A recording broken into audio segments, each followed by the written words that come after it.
A reading from St. Matthew's Gospel, chapter 19. Some Pharisees came to Jesus, and to test him, they asked, "Is it lawful for a man to divorce his wife for any cause?"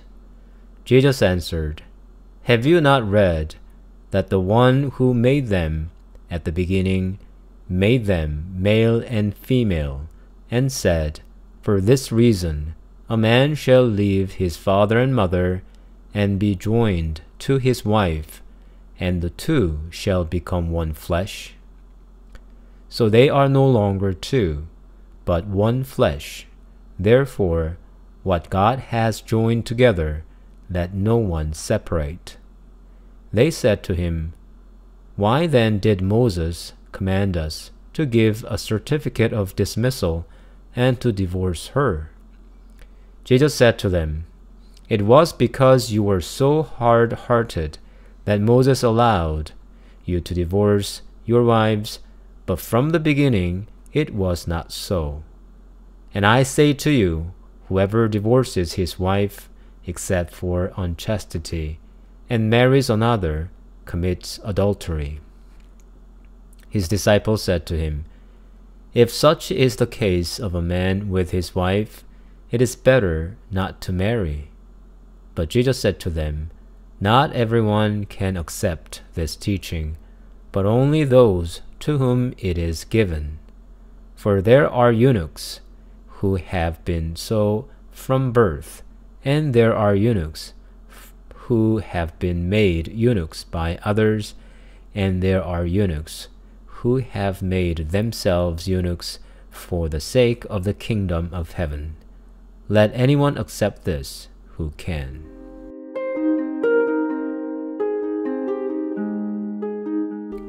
The question of divorce the Pharisees threw at Jesus in today's gospel sounds nothing new. Many Catholics of this age call for the legitimization of divorce and remarriage in the Church. They ask for the Church to move on with the changes of times, modernization of the Church in the matters of sexuality and family. The Pharisees asked a legal question. It is lawful for a man to divorce his wife for any cause. But Jesus answered the fundamental nature and intention of marriage. God intended the union of a man and a woman, and God blessed this union as a permanent, exclusive, and indissoluble covenant. In the order of creation, this union existed before the marriage settled down as a social or a legal institution. The marriage did not appear as an accidental or random phenomenon in human experiences. After innumerable trials and errors, mankind slowly realized and discovered that it is a divine intention and a human ideal. In other words, it is a divine and natural law.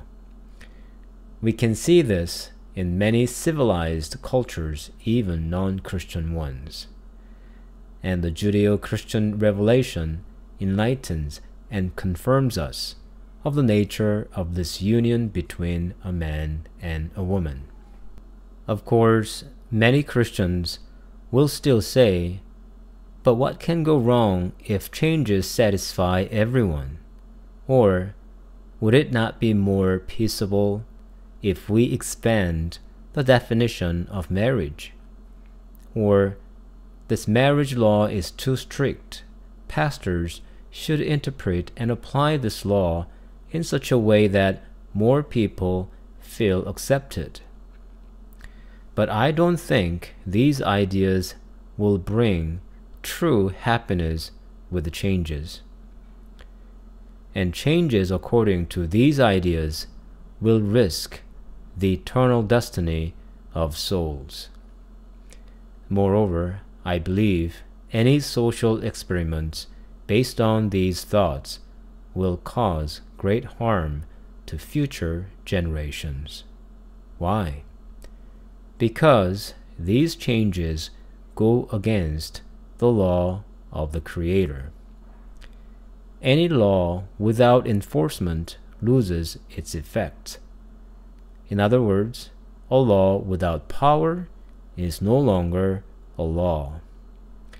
If marriage, as the permanent, exclusive, and indissoluble union between a man and woman, were not divine and natural law, there should be no evil consequences as we change its definition to our tastes.